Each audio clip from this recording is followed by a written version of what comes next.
Well, hello and welcome to the Economic Times CXO Connect series powered by Microsoft. I'm your host Deepthi Diwan, welcoming you to today's roundtable discussion on CMOs driving growth with digital innovation. Globally, digital transformation has become a norm for almost all organizations. Teams and processes are making digital changes step by step with the right technologies, platforms, and placing data strategically. Marketing trends have also drastically changed over the past few years as consumers pick brands that align with their personal values. As the marketing landscape is continuously changing, it has become a challenge for the chief marketing officers to keep up with the trends. Thus, marketing professionals are in the process of redefining their responsibilities, keeping in mind high expectations from customers and delivery of results. In a nutshell, CMOs are expected to become more tech savvy to remain competitive and prioritize personalized customer experience. With several tech solutions and tools available, CMOs must pick the ones that meet company requirements and budget. They need to focus on raising the bar by taking advantage of end to end digital experience software that empowers them to deliver unforgettable customer interactions. Brands can even innovate the communication process with cloud solutions. In addition, intelligent customer data platforms are available to help gather customer data and provide marketing firms with tools to run highly personalized campaigns. To be successful in these ever changing business environments, CMOs should take the lead in creating tremendous brand value for all. It is time to look beyond traditional marketing efforts and invest in digital skills to navigate the competitive marketplace. So, our discussion will focus on shifting from legacy to digitization, adopting digital tech solutions and tools, redesigning consumer sales and service experience, challenges in the post pandemic era, and key marketing trends for 2022 and beyond. And today we bring together a panel of marketing professionals to discuss the challenges they face in the current scenario. At the same time, what are the technological trends for a marketer that help them retain their brand in the market? Stay with us for an engaging roundtable coming up shortly.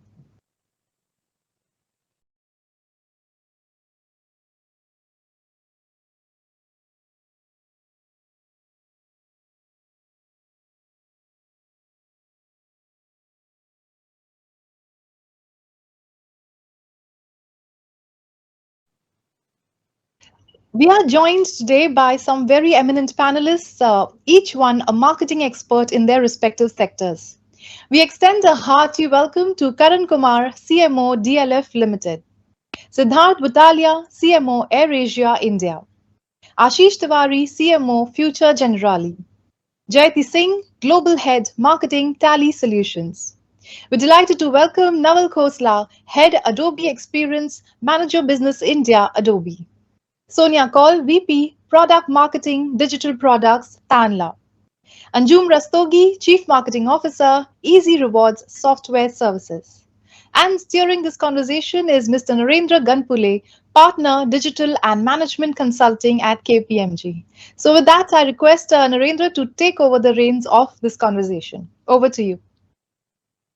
So much, Dipti, and a very good morning, a warm good morning, I must say, with the temperature soaring quite high all over India, to all of you. And I look forward to this conversation interaction over the next 60 minutes or so. And hope to touch upon some of the key aspects of how marketing landscape has really evolved, over a period of time. And underpinning that is really how the businesses has evolved, not just over the last few years, but maybe a few decades as well. Or if I can go back to maybe even 1900s, right, which I call truly as a age of manufacturing, right? And a lot of world events shaped that, and mass manufacturing made industrial powerhouses really successful. I mean, across industries, be it Ford, be it GE, and the world, etc. They really became powerful. which then gave way, maybe in the later part of the last century, to what I'll call as a age of distribution. And that's when you saw global connections taking place, the transportation systems evolving, distribution evolving, and you saw emergence of FMCG companies, none in particular, but likes of P&G or Walmart. The retail changed, the automobile sector through Toyota, etc., started changing, and that led in some way to what all of us or many of us in our living life have really experienced, is the age of information, right? I mean, that's when in about 90s, 80s and 90s, we really started seeing how the power of information is truly changing the way we do businesses and how the marketing will really going to change. And that's when we saw the emergence of maybe Yahoo in the earlier days, Hotmail, and eventually the likes of Google and several others. When I kind of sit and think about now today, it's, as we call it usually, it's an information explosion, right? There's just too much of explosion of information, just too much of information lying around. Now it presents opportunities as well as challenges in this age, what I'll call as the age of the customer, right? And which is where you see a lot of startups, be it in terms of fintechs, be it in terms of retail techs, or in terms of Ubers or Airbnbs, etc., really expanding quite fast. And marketing has a very crucial role to play in all of this. When you think about marketing, some of the principles haven't really changed, right? Though the format has changed from traditional to maybe digital, and both of it is co-living or coexisting. And some of the principles that we really, kind of think about as being very close to our heart, the six of them I'm going to count. One is, how do you do personalization, right? The second is the integrity part of it. The third is, how do you kind of meet the customer expectations? The fourth is the resolution part of it. The fifth is the time and effort for you to do that. And the last but not the least important is the empathy part of it, right? So those six principles, if you will, have really driven marketing over several years, and they manifest themselves in a very different way as we kind of looking at the times to come.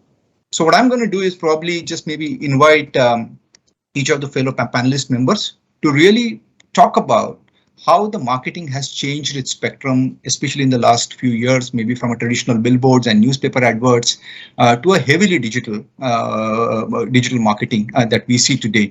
I mean, it will be interesting to know what have they in the process unlearned and what have they learned. So maybe in no particular order, but Jayati, if I can start with you for you to maybe give your perspective about how you've changed it transitioning. Sure. Thanks so much. Great to be here and great to be amongst the panelists and hear some good exchange of thoughts and ideas.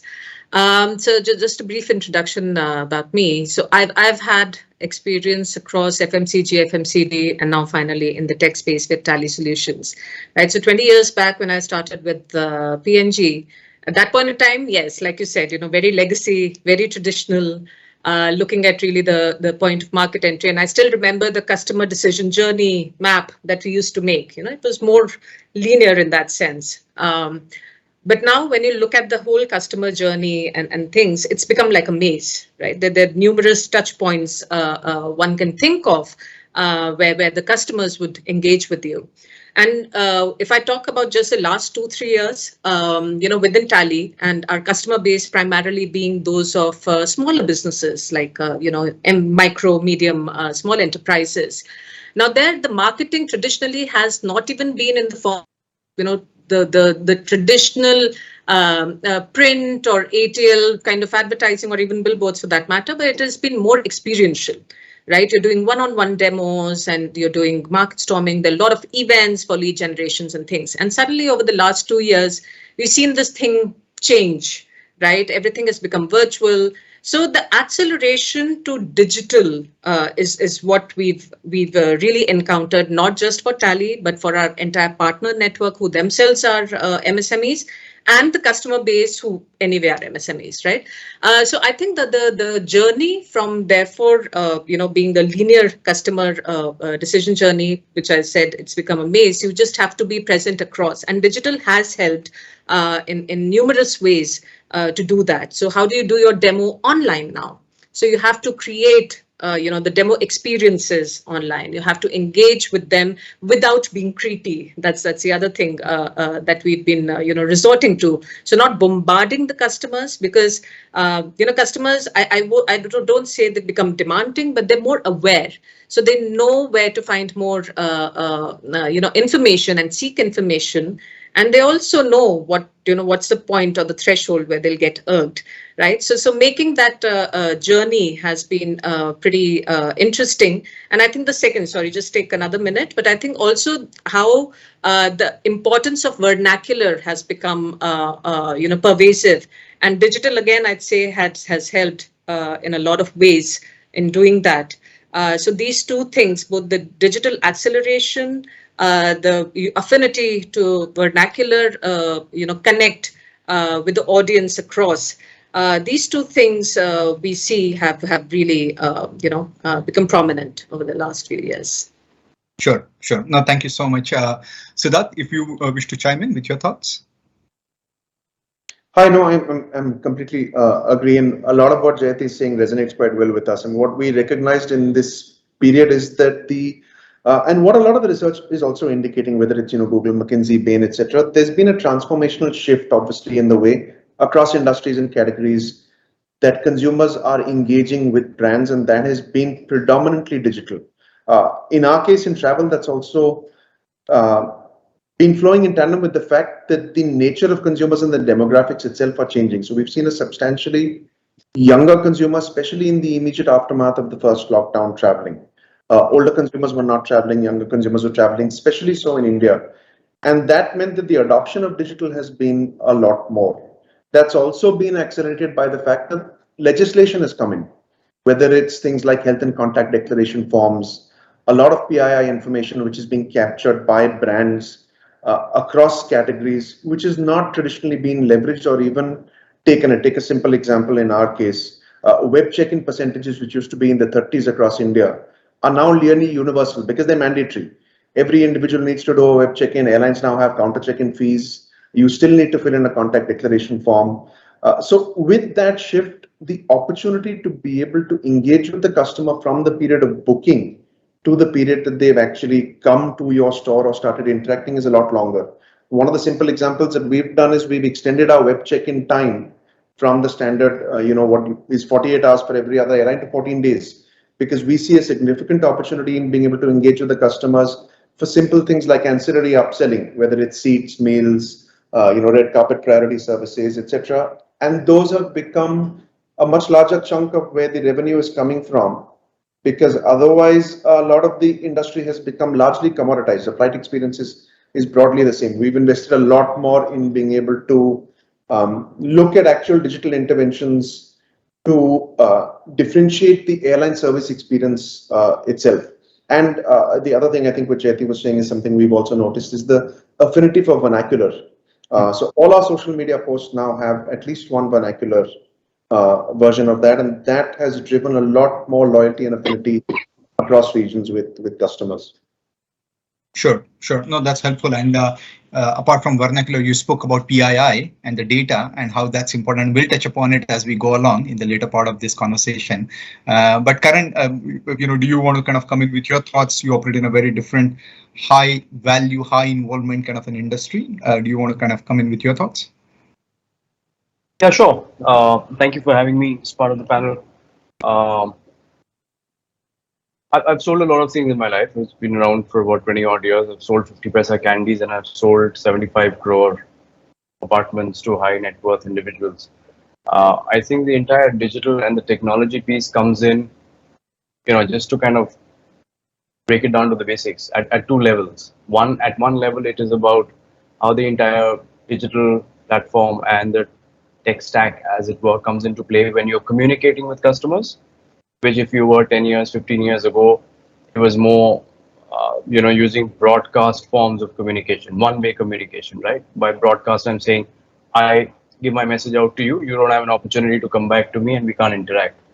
Whether that was newspaper, whether that's television, it's one-sided communication. So that entire thing from broadcast communication to now the opportunity to be able to interact and engage, communicate, hear, get a comment, be able to respond, uh, makes it two-way, makes it multi-way in a manner of speaking. So I think that's one place where the entire technology digital piece comes in. Uh, the second place where it comes in, of course, is in the entire customer journey or customer experience journey. And I hate jargons. Usually try and stay away from it, but this is one that's been kind of a popular one. If you were to just break down what it simply means is that every customer, when he or she wants to make a decision towards a product or for a product, goes through a certain journey. That journey is about trying to get more information. That journey is to perhaps explore the product better, more, perhaps physically by touching, feeling, smelling it, or sometimes online by just researching it and having a discussion across discussion forums with their peers, friends, family, cohorts, etc., etc. And that's obviously another place where the entire customer experience of trying to experience the product has become far more rich than it was, let's say, 5 years ago. And case in point, 2.5 years of COVID, one of the most difficult products to sell to somebody is a high value home, because you would normally want to go step into a place, see where the window is, see where the airflow is, ventilation is, sunlight is, touch and feel. You hard earned money, once in a life kind of investment for most of us, not for all of us, but for most of us. Uh, and here you need to recreate that experience for somebody sitting out of their homes, not being able to physically travel, and perhaps somebody sitting out of their homes in San Francisco who's trying to buy a home for his parents who are currently staying in Vasant Vihar, and neither of them can actually travel to this new place that you want to. So, what do you do to kind of make that physical piece of the apartment come alive through various digital and technology solutions for the person who's one half sitting in San Francisco and the other half sitting in Vasant Vihar? Yeah. So that's where the entire experience piece comes in. So there is a communication piece to it, there is an experience piece to it. With that, there are a couple of other things which I'm sure we will touch upon, which is how much to intrude, how to recognize privacy, uh, and how to respect privacy. And I think somebody, Siddharth or Jayati, just said that we collect information, we want to engage with people, but then we also need to know how often and how much to engage, and at what point of time does it start becoming a pain in the whatever. And customers say, listen, what, back off, I just don't want to be forever bombarded. And then there are obviously engagement mechanisms and communication mechanisms that can be built around that.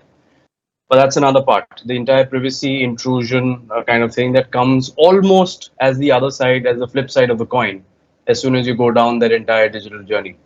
And Anjum, a very old friend of mine, is a rock star when it comes to creating engagement platforms and mechanisms. I'm sure she's going to speak about it at some point of time. But the important piece is to know how much and when to stop, right? So Yeah. broadly speaking, I think three areas that kind of become important for me. And as we go along, we can obviously share experiences of what we've done in each one of these three areas over the last couple of years. Yeah, no, that's very helpful, Karan. And Ashish, what I'm going to say now is not the reason why you are fourth in the queue, but I was just listening to I'm just putting that caveat up front. So I was listening to this podcast just maybe a couple of days back, and it was about counterintuitive psychology of insurance, right? And one of the lines in that, which stuck with me, is that never start a conversation by saying that I sell insurance. Right, that's not a good way to start a conversation. But that was just on a lighter note. I just want to kind of hear your perspective. One of the probably the most important products in anyone's life and everyone's life, for that matter, life insurance, and how that has changed. Really, maybe you can come in with your thoughts. So, thanks. And I would kind of agree with that. You know, sorry, it's funny that I work into a product category, whereas both the buyer and the seller and the consumer do not wish to consume the product.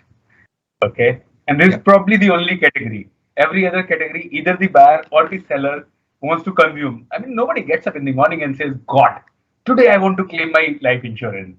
Am I right? You buy it and you don't want to consume it.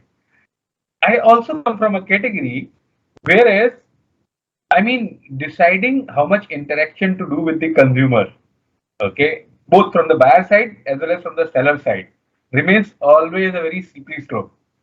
I also come from a category, whereas the moment, as rightly said, if you want, if you have too many friends and too many people are dropping in, just put up a slate outside your home, okay, and suddenly you will have you'll have respite from all the visitors, okay. But if you look at, and you started with a very, very relevant question, Naren, where you said that from a traditional to digital, how we have moved.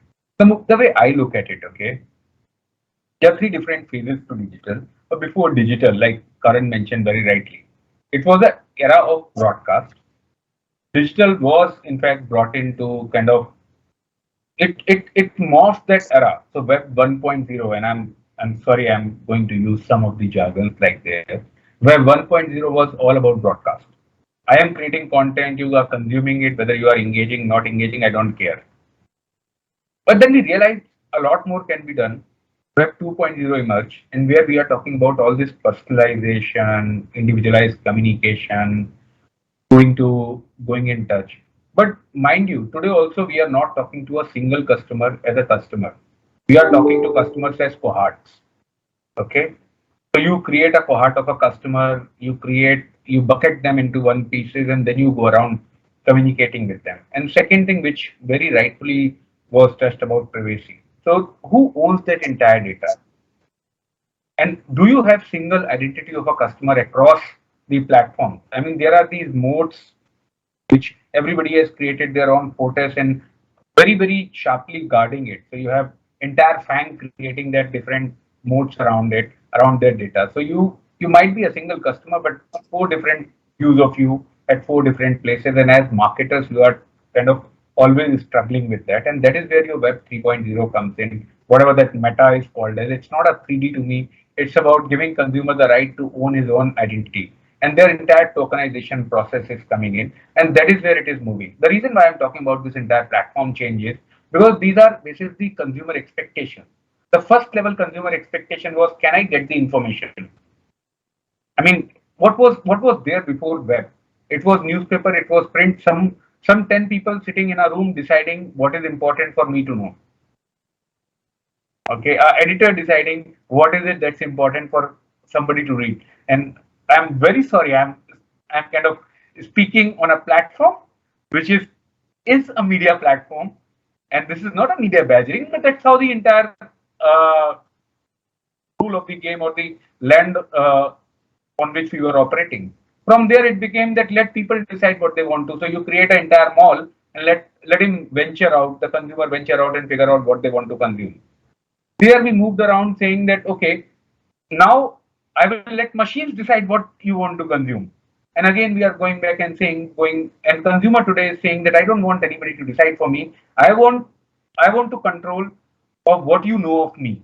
And there's a reason behind it. If you were to look at Naren, we might be single individual, but we are not the single persona at different platforms. You don't behave the same way on a Tinder versus LinkedIn. Am I right? And the reason why I said just before I was coming, I was looking at that same badgering that LinkedIn is not Tinder, one of the posts which popped up, and that's very, very fresh onto my head. Somebody posted it. You are not the same person. The marketers need to decide the content not only basis the consumer but also basis the environment and the consumption movement. And these are three variables which is what consumers are deciding, and that is how platforms are changing. As insurers, I mean, thankfully BFSI, when it comes to knowing the PI data, using that PI data is one of the advanced industry, and there is a reason behind it because if you have a lot of transactional, a lot of connect data available with you. So what we do, we run. I mean, when you look at utilization of that data, I won't say that we have perfected that model, but what we are trying to do is to be able to connect with consumer. And I mean, vernacular voice has already been spoken about. The reason, I mean, a lot of people come back and say why vernacular is becoming important, why voice and video is becoming important. We just forget basic demographics as marketers. If you look at literacy rate in this country, okay, it is touted to 67 to 73%. but literacy is you can rewrite your name. When you go around people who can speak and understand English, okay, it suddenly will drop down to almost about 22 to 25 odd percent.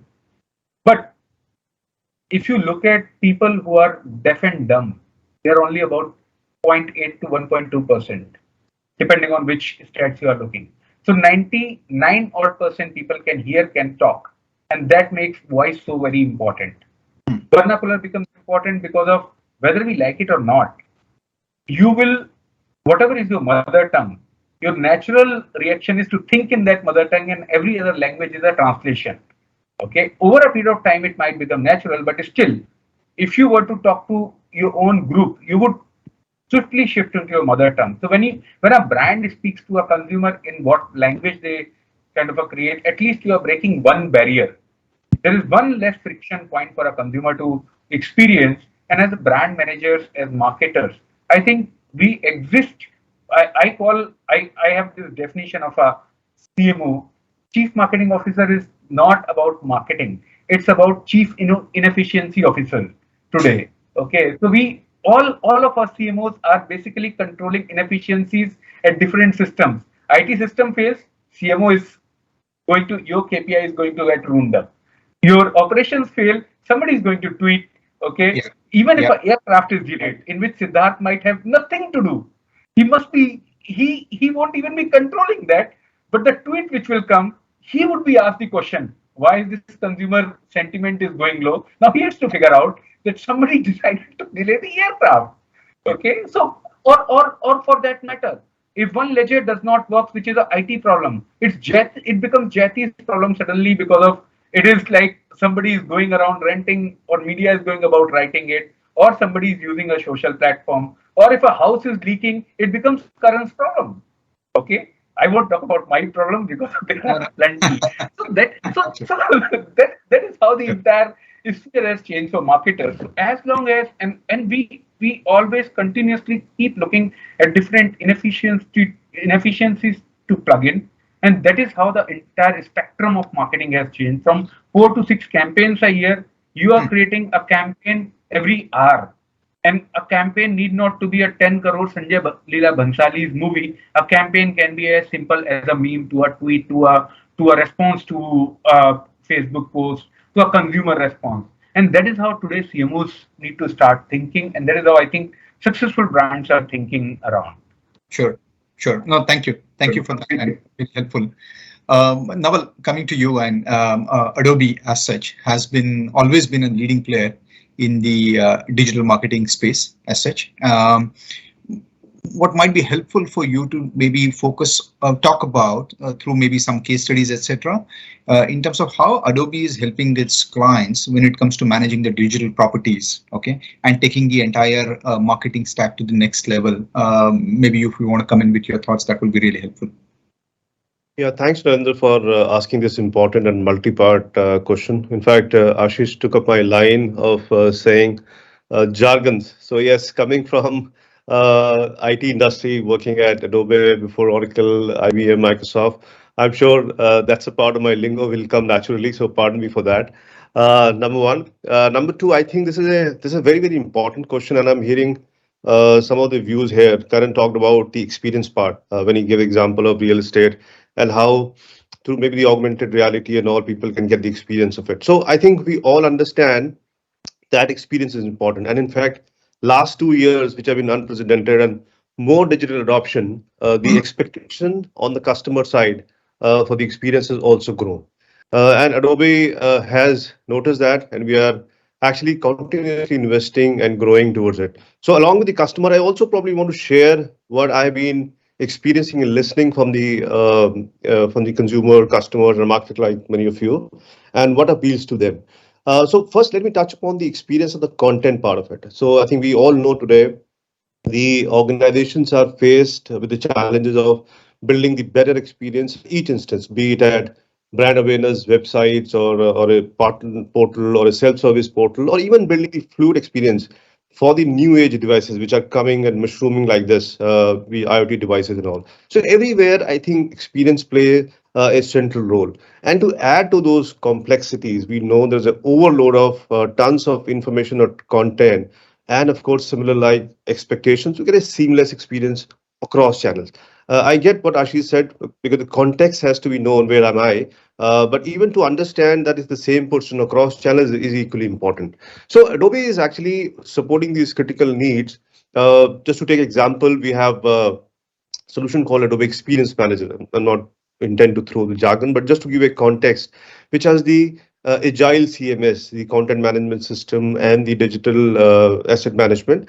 Through that, we not only deliver those experience part of the segment, but also give the power to the business users like marketer, because that's a one area which we hear from them that too much of reliance on IT is there. So how can we strengthen their arms to build those things on their own? Now, one more thing, as I mentioned before, it's a new age time where a lot of new devices are coming. So we use wearables, we use many of the IoT devices. So do I have the ability to detach the experience and get it there? So things like headful and headless are very relevant in today's generation. Because it adds a lot of flexibility in the content consumption and of course the cost saving to the organization where it's the same platform. We also would have heard the requirement for a low code or a no code because again customers want to build the experience layer in just few days. So these are also some of the important thing. In fact, there are innovation that Adobe has spent last so many years through a thing called Adobe Sensei, which is our AI and ML technology. And idea is to automate multiple tasks and to help our marketers. For example, in case of digital assets, which you asked, things like smart tagging for assets. I don't think we expect today people to manually do the metadata tagging for bulk of the asset that we have. It automatically puts it, and your appropriate metadata is created accordingly. So one, I think, important part, I think I also noticed that this content and experience is not a siloed kind of experience. You need to make sure that we have to tie up with the entire digital experience, be it your marketing system, be it your analytics system, be it your creative system. It has to work as a comprehensive platform before it is making sense. Now, let me move on to the second part of the question on how our customers are actually evolving in this digital marketing space. Uh, with the kind of experience I have seen from the personalization, I think somebody mentioned there, from a basic personalization of sending a contextual message to a personalization at the next level we are experiencing. It's a next level of maturity, which expects the ability to orchestrate and deliver the tailored, relevant, consistent messages, one-to-one experiences in the real time, and of course at the every meaningful touch point. This is what we have called as personalization at scale. Now, all the successful organizations today, they are actually following some of these guiding principles and building a coherent system. If I give an example, I think of Best Buy. So how they deliver a fluid experience. In fact, they are, as you all know, it's a multinational consumer electronics retailer with almost more than 1,000 retail stores across North America. With a unified CMS and a reusable content, uh, they are actually taking the advantage of a headless content and creating very specific and consistent experiences across email, social media, web, and all those things to drive a very personalized ads. Additionally, by providing a central location for asset management, those assets are now reused 10 to 12 times on an average. In fact, I was reading some time back, how much time does it take to create and publish a asset today? Is almost around 2 weeks or 14 days maybe. So I think look at the content velocity that these customers who are following these principles have been doing it. So at the end, I would just want to say that we are in the midst of fascinating digital marketing journey, and Adobe is happy to work with all the organizations to contribute and support with our innovations. Back to you, Ran. Sure. No, thank you. And I couldn't agree more in that sense from the what you spoke about the work that you're doing, because it's totally at the intersection of multiple dimensions, right? I mean, there is marketing, there is a technology, there is a data, there's a customer experience and whatnot. And that's where it becomes really game changing in that sense to really think about how can Adobe or anybody who's in that particular space can really make a difference. Just moving on to the communication part of it, and we spoke about it a little bit in the last segment as well. And Siddharth, I want to come to you first. Today's consumers, if I have to kind of talk about, maybe expect three things: to be kept posted at all times, have real-time status, and maybe have communication across media of their choice, right? I mean, these are the top of my head things. I'm sure they expect a few more as well in any case. And consumers get really upset if any of these three are not met, and vent their frustration in the choicest of the manner, right? As a marketer, how do you deal with these mammoth expectations of communications which are out there? It's a very good question, and I think it comes back to what we were talking about earlier. Also, is that the journey of the marketer, therefore, is not now about selling the product only. It is about managing the entire experience of the consumer. And what you also need to recognize is that that consumer experience has a number of intermediaries or third parties as well. Now, it's only through digital that you're able to actually bridge that entire gap and communicate to the customer, because the customer does not really care whether, for instance, they have bought their insurance product from a third party while traveling with you, or they're booking a hotel somewhere else. And if you want to be able to control the entire customer experience and to be able to notify the customer, then you need to be able to control all of those touch points. And I'm going to give you an example of the redefining of the way in which we need to look at the business itself. And AirAsia Group has done that very well in Southeast Asia. Now, in the period of this pandemic, established themselves as an investment holding company. And that investment holding company has a portfolio of synergistic businesses in travel, lifestyle, etc. Because the focus is to say that we're not, as an AirAsia Group in Southeast Asia, an airline business anymore. We're a digital business. That diversified digital business now encompasses food delivery, groceries, restaurants, parcel delivery, insurance, in some cases micro lending, in places like Thailand, for example, e-hailing services, ride-hailing services. So they've acquired Gojek's car business or ride-sharing business in Thailand, right?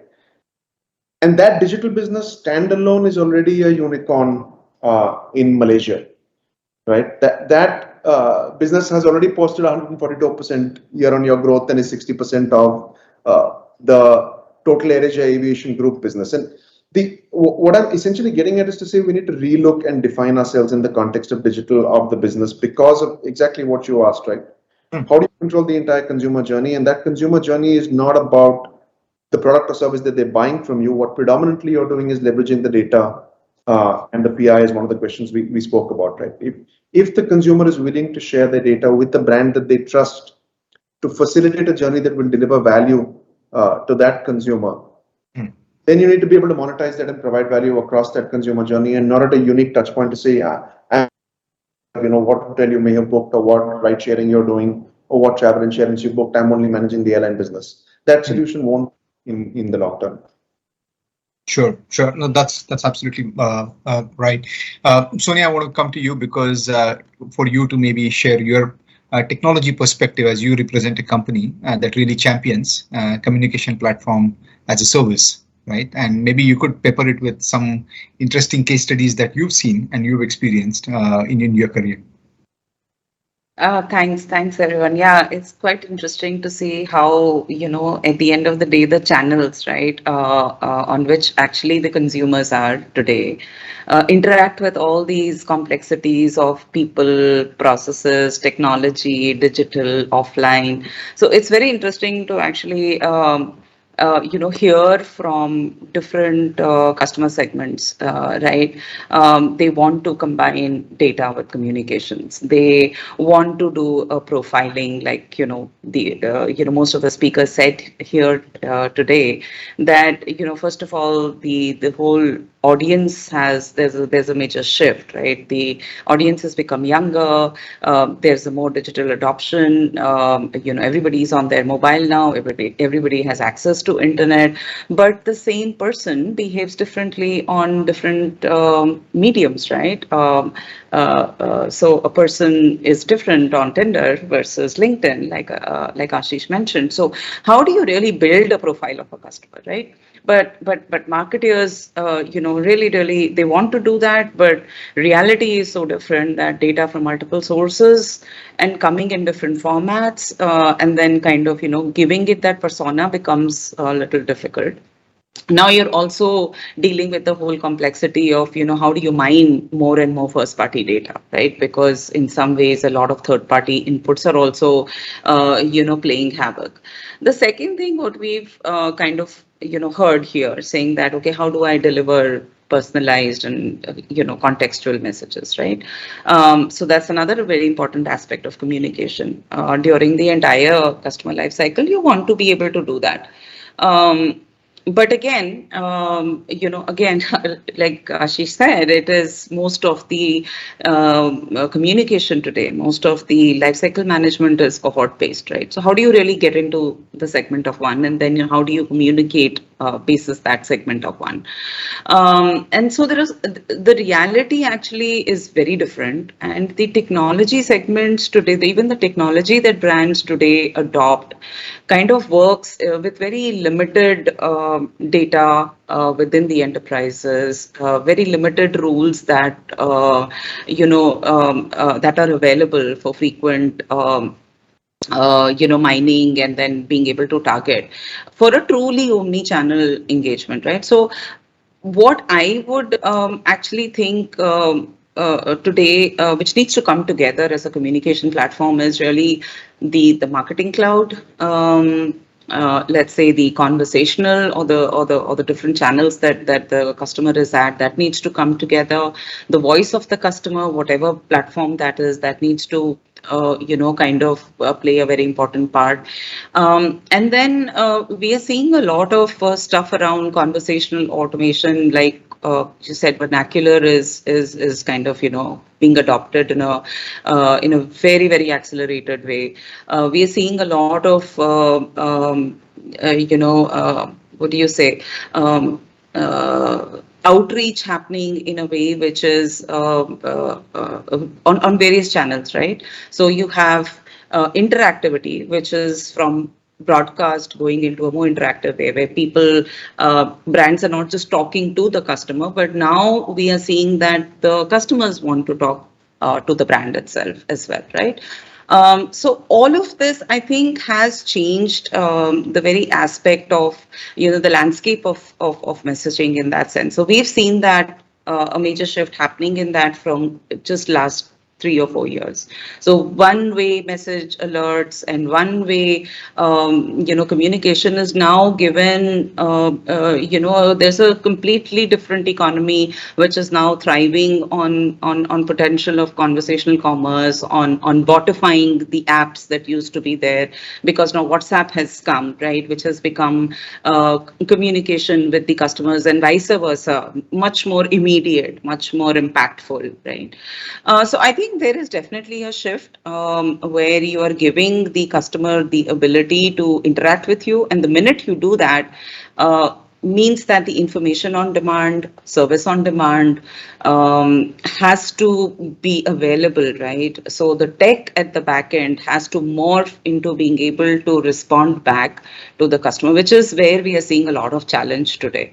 Right, and to do it with security, again, aspect. We've seen a lot of fraud happening. We've seen a lot of phishing happening because people were adopting the mobile landscape, but they were not really, aware as to how do they secure themselves, right? We've seen so many sad stories about not only millennials but people from tier 2, tier 3 cities getting exposed to fraud, right? So I think all of this comes with its own sense of challenges. But what we have also, clearly seen is, and then we as a platform company have kind of responded, to those changes. Pretty much like Adobe is really, driving the deeper tech stack, around not just machine to machine and, IoT driven conversations and communication, but also interactivity on channels like, today WhatsApp, or let's say SMS as it morphs into RCS, right? That is going to really change the way brands are today reaching out to their audience with more richer content, with more relevant content. There are, CTAs that are actually connected to the processes for a completely straight through processing to happen. So there is no manual intervention required. We've seen today digital insurance players come up where everything is now sold online, right? Right from evaluating different products to actually buying insurance today is happening pretty much, just with talking to a bot, right? So the whole customer experience is kind of botified. So I think the consequences go kind of just beyond better marketing, if I would say that. And but with larger amount of data, I feel it needs to be harnessed properly, it needs to be segmented properly, because the millennials are again very diverse. It's the same set of customers who are the urban population, working in tier 1, tier 2 cities, and now we see also millennials who are highly vernacular, I mean, the audience is completely polarized, right? I'll give you an example of one of the case studies in communication, really how omni-channel communication was adopted in a big way post-COVID. And I keep coming back to this example because I think it was thought through very well. It was not done, in a very segmented manner for one segment of audience. So this is the example of Panasonic, right? When during lockdown, they felt that, they needed to kind of make a complete outreach attempt because they had seen a huge migration back to the tier 2, tier 3 cities where infrastructure at home and work from home was not really that great, right? So they were kind of in that race to really upgrade the whole segment of consumers with the home appliances and the electronics that people were wanting to buy. And the only way that they could have done it was really they absolutely revamped their interactions on WhatsApp and also on the web. So whoever was accessing, WhatsApp was now able to access the catalogs, the product information, was able to buy, was able to search for information within that channel. So I think that really transformed a lot of things for them. Not only that, they even created an entire installation and a service, customer service module within WhatsApp. So the whole marketing and the acquisition was actually supported by better service modules as well. So I think it all came back in a very integrated manner, and we're very proud to say that we saw some really great ROIs within, I think, a span of 13 months. They almost saw 237 times ROIs with all the digital campaigns that they were doing. So that was very interesting to see how they combined technology with channels, to bring all of this together. Yeah, no, absolutely. Couldn't agree more on that. I mean, just to kind of think about digital marketing in isolation, can't do the entire job. There have to be the right products which are amenable to digital marketing. And at the same time, at the other end, you have to have a proper fulfillment and closure mechanism Absolutely. as well. Otherwise, what happens is that it could be a great marketing story, but when it comes to fulfillment, closure, etc., it can clearly, fall through the cracks. And underlying all of that is obviously the technology, the data, and the entire framework needs to be in place. That leads me to, so to say, the final segment in that sense, which is about all of it that, all of us on this call, or the attendees also, all the marketers are primarily doing all of this to maximize what I'll call as the CLTV, right? The customer lifetime value maximization. I mean, that's something that many of us, if not all of us, do talk about a lot. And I want to come to you, Karan, first, and then followed by Ashish on that. Because when we talk about CLTV, it presupposes in some way a couple of things. One is, how do you retain firstly your customers? Then how do you think about upselling or cross-selling them over a period of time, right? And in any business, there will always be competition. There will be always substitute products which will be available. So maybe Karan, if you could talk about one or two things that have really helped you to retain, and probably the KPI that always look at is product per customer. I don't know if that's relevant in the business that currently you are in, but maybe a CLTV maximization. How do you think about it, Karan? If you can weigh in with your thoughts. Yeah. No, I think it's relevant to any business. Over 20 years, I've worked across categories, and I must confess that across most categories, I think that's been one of the biggest concerns that we've had. Because at one level, there is about the discussion about acquisition of customers, and the other level is about retention and it's about maximization of whatever value that can be maximized, going forward. One of the reasons I called Anjum a rockstar was because when Anjum was at Easy Rewards, and she still is, and I was at Fab India a couple of years ago, we created what was Fab India's first loyalty and rewards management program, right? And Anjum and her team, and no, I'm not pitching for Anjum to get any business here at all, but it just so happens that I deeply appreciate and respect the work that she'd done when I was the CMO at Fab India. I think what we did a lot there was to actually create customer profiles, cohorts, call them whatever name that you want. You try and start looking and mining at your POS data to see what is happening. So data has two aspects to it broadly in my mind. One is a what data and one is a why data, right? What data is very often more easily available, and therefore in the Fab India example, we started mining the POS data to see who's buying what and who's buying what, and which other product categories most often correlate within the same basket. What does the average basket size look like? What does the average ticket value look like? What correlations work better than the other? Therefore, what kind of cross-selling can happen? What kind of upselling can happen? And we created certain clusters and certain, 3 by 3 kind of a matrix, 9 square boxes, which had fancy names that all these spectacular agencies give. They always give you fancy names for every box that they create, right? And then you started working with that data to kind of figure out what you can cross sell, what you can upsell, and how much of that is possible, at what frequency, what were certain categories that were being brought at an interval of 2 months versus categories that were being brought at an interval of 5 months versus 8 months, and therefore how more frequently could you drive footfalls to the store. I'm still talking about Fab India, so on and so forth. So that you get hold of a person to come back to physical retail for one product category or the other. So not everybody's going to come back to buy a new, shall I say, sofa or piece of furniture, and that might happen only once in every 2.5, 3 years. But a kurta purchase might happen in once in every 4.5 to 5 months. But there could always be a face pack or a haldi tea that could be bought once in every 40 days. And then there could be something that could actually be bought once in every 2 weeks, which could be, let's say, agarbattis. So what you try to do is the kind of assortment of categories you work with, you try and create certain matrices, as it were, to figure out which kind of categories correlate better from a purchase point of view with other kind of categories, and you start working with those categories. Now, this is all because of the what data that you have, and the what data in this case is coming out of your POS. I think the I think the real intellect piece in data management, data mining, and maybe I'm just moving away a little bit from the entire technology and digital led conversation here, but all of this obviously adds back, right? But I think the real intelligent piece is to be able to crack the why data, because why data is far less forthcoming for you to understand motivations as to why a person is buying two kinds of product categories or two kind of products at the same time and not the third, and therefore how much potential do you have to therefore keep pushing that same bundle versus expand that bundle or modify that bundle.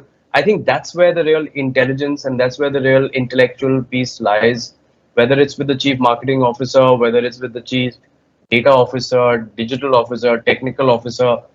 Jesus Christ, now I've heard there's something called a chief metaverse officer. So good luck for that as well. But I'm saying the how and the why data is more important. And if you can get that done, then I think that really helps you in maximize value out of that very complicated jargon and the short form that you mentioned at the beginning of this question. I'm very bad at those, as I mentioned earlier. Coming to a DLF kind of a situation where one is selling extremely high value products, high ticket value products. I sell something which is as high 75 to 80 crores, which is, let's say, a product like the camellias in Gurgaon, right? A lot of our products and purchases happen to people who are either current customers, and therefore there is an opportunity to engage and upsell, and not just engage and upsell, but to make them buy a second or a third asset. Or a lot of my products get sold in the circle of influence of people who are my existing customers, which means that existing customer advocacy plays an extremely strong role. And therefore, if Sonia has, let's say, an apartment in the Pinnacle or at the Crest or at somewhere else in a dealer property, and if Sonia was extremely well taken care of when COVID first wave happened and the entire world was locked down and there was no food and there was no vendor and there was no medical supply and there was no doctor, but she was taken care of and her family was taken care of, living wherever she was living, then Sonia will always, in her conversations with her friends, her parents, her relatives, always talk about how it's been easy living at XYZ place and how these guys have taken care of me, right? Now, usually in real estate is quite actually infamous for promises not being kept, and that's unfortunately, negative badge for the category for the industry. But I think there are some of us who try and really go out of the way to nurture our existing customers, because we understand that our relationship with them actually begins quite honestly post the sell. The sell has already happened, because we need to prepare from a very selfish point of view our funnel and our pipeline for the next sell and the next sell and the next sell and the next sell. And something which is going to be one of the most expensive spends that you will make in your life, you would need a whole lot of advocacy from your friends, family, peers, cohorts to happen to put in that extra vote of confidence, right?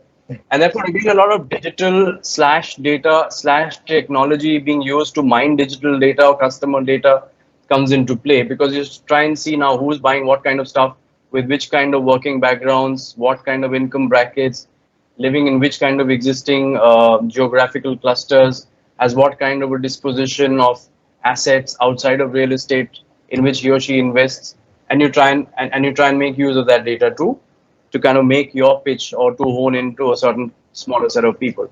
All of this, and I hate to sound like a stuck record, but all of this needs to happen only and only while you're completely taking care of customer data privacy concerns. So you do exactly what you can do, but only as much as you can do, keeping those factors in mind. Otherwise, none of this is worth it. I hope I was able to answer some parts at least of what you asked. No, absolutely. Thanks so much. And Ashish, just maybe coming to you, maybe for a quick minute on this, because I think the word that you use is persistency. I believe in the business that you are in, but obviously it's extremely important to kind of think about it. But just being mindful of the time as well. Maybe a quick 1 minute on the entire CLTV PPC aspects. Sure, I mean, you used the very right word, which is persistency. In fact, I say that insurance is one of those businesses whereas you sell to the same customer 12 times a year for 20 years. I mean, and you have to be consistent in selling it and typically what happens with insurance buy is that when you buy, you have certain goal in your mind. Okay, but as time passes, as the deal is done, 6 months down the line, you don't remember the goal, or 6 years down the line, you certainly forget the goal. And one fine day you realize that why am I paying this premium? Okay, can I stop it? And that's what I think as an insurer we strive for, keeping you interested and keeping you engaged. So there are three things which are very, very important for us. And if somebody asks me what my KRAs are, there are these three things figure out in that KRA, which is like find out new customers, sell to the same customer, sell him more products. The more products you have, the more engaged. There is a very detailed CLT model which we follow, which is being developed in-house and kind of being tested. It's again, any like with any other model, this model is also not something which is like a perfect model. So you will keep testing it and keep iterating it, because at the end of the day, you are looking at the risk profile of a customer on an ongoing basis, and you are kind of evaluating yourself against that risk profile and looking at the entire portfolio. So, like very rightly mentioned, having a data figuring out the why of that data and not only the what is the very, very important part, including in insurance. Looking at the why to do both the cross-sell, upsell, and retention. These are the three things which are important. And there are multiple models available. There are outside also. There are organizations like yourself who kind of provide the entire consulting and the hand-holding to the organizations to be able to do that. Once the model is in place, then it's all about the communication and engagement with the consumer. Okay, things like as an insurer, very, very, very small thing. Often insurance is the typical complaint about insurance that they only talk when it's the time for renewal. Can I come back to you, like for example, in the pandemic, and because it was being used, it is recent, so it is very fresh in my head. In pandemic, can I go back to my customers and tell them what all things they are covered for, and they need not to be worried? Beyond going that, can I go back and check with them that how are they doing? A simplest of the thing we did in our organization was we picked up and all leaders were tasked to do some 20 calls a day to the customers. And we ensured that we reach out to customers who have the high propensity, high risk customers, as we say, not of churn, but high propensity of getting onto health element because we had the health data available with us. And just checking with them that are they doing right. I mean, this is at the back end, it's about the data. At the front end is about human touch. So, as generally, we believe into human touch, and that's one of our core values to a brand that we have to remain, we have to think about protection, and we have to do it with the human touch. So that helps us in terms of connecting and engaging with our consumers.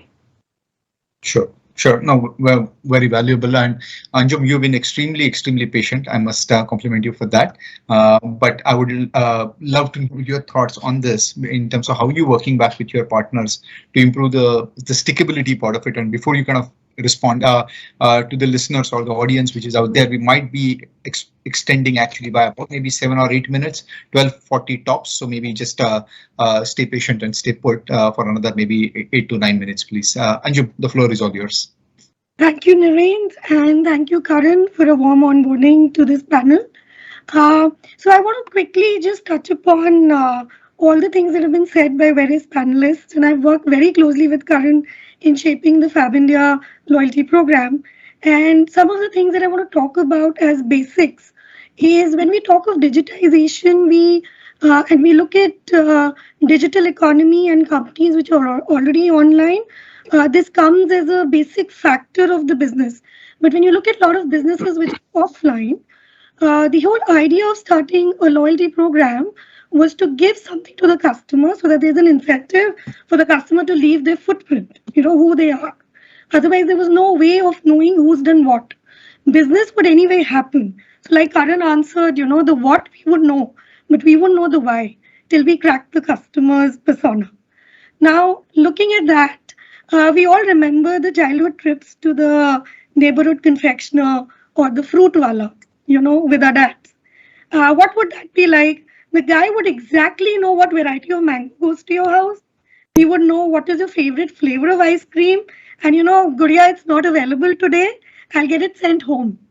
Now, for retail or for any other brand, creating this magic at scale cannot happen unless there is investment in data and digitization. Because you want to create this experience seamlessly across channels. We all want to create this magic. And in the process of doing so, of course, the CMOs are at the helm of owning customer experience, and which is why there's been a lot of investment in customer data platforms because we want to cut the silos. A story I would like to cite on this, Naren, is we all have heard of the elephant and the blind men, and whosoever caught on to whichever part, it became a rope or a tail or a pillow. But actually, the holistic piece is an elephant, which a lot of us tend to miss.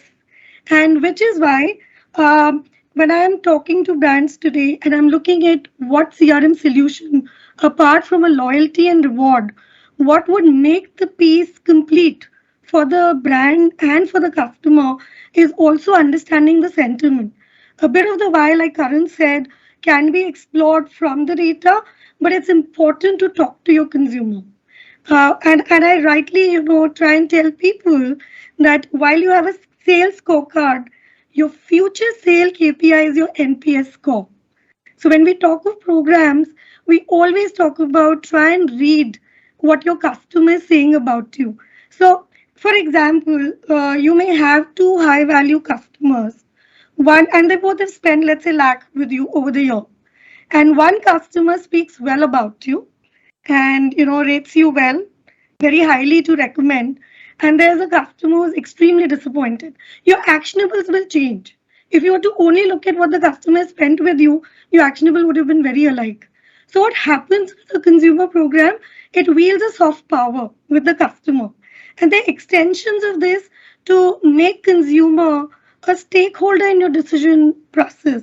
A lot of leading brands, including Fab India, Bata, we work very closely with Levi's. They all use this to understand from their customer what they want, whether it's about styling the latest designs, the pricing, and reaching out to where the customer is. I hope I've addressed some part of Narendra, what you had put in front of me. Yeah, no, thanks so much. Thanks, that's really appreciate. And maybe one rapid fire is in order, probably for all six of you on this call. And I'll probably go with Naval, you first. And same question, just limited to maybe one phrase or not more than maybe 5-10 seconds. If you guys can. There are a lot of trends which are going around in every business and every discipline, right? And in marketing also, we see a lot of trends shaping, some dying their natural death, some really becoming very big. So if you have to kind of do a little bit of that, the crystal ball gazing as such, what you believe will be one trend which will really unravel in the foreseeable future? What would that be? Naval, if you could start with you. I'll just use two words. One, of course, is the experience, and second, the personalization with the kind of scale that we are dealing with. So the ability to deliver at the right point, in fact, every point, and in the context of the journey, I think is the trend that consumers are expecting. Okay, thank you. Siddharth? Digitization to empower personalization, I think is what I'd hang my hat on. Right, Sonia? I would say omni-channel commerce, buying any touch point available, digital or offline, seamlessly. Channel. Okay, Karan? Voice. Somebody touched upon that earlier. Yeah. There is that many more people who can respond and interact with voice-based communication and marketing programs, and that's highly under-leveraged as we stand today. So for me, that's the next big thing to crack. Okay, Ashish? So mine were also three V's: voice, video, and vernacular. I think this is certainly due to change or take over the industry. Got it. And Anju? Access. It's very important for customer to have access to whatever is being offered to him or her. That access is very important.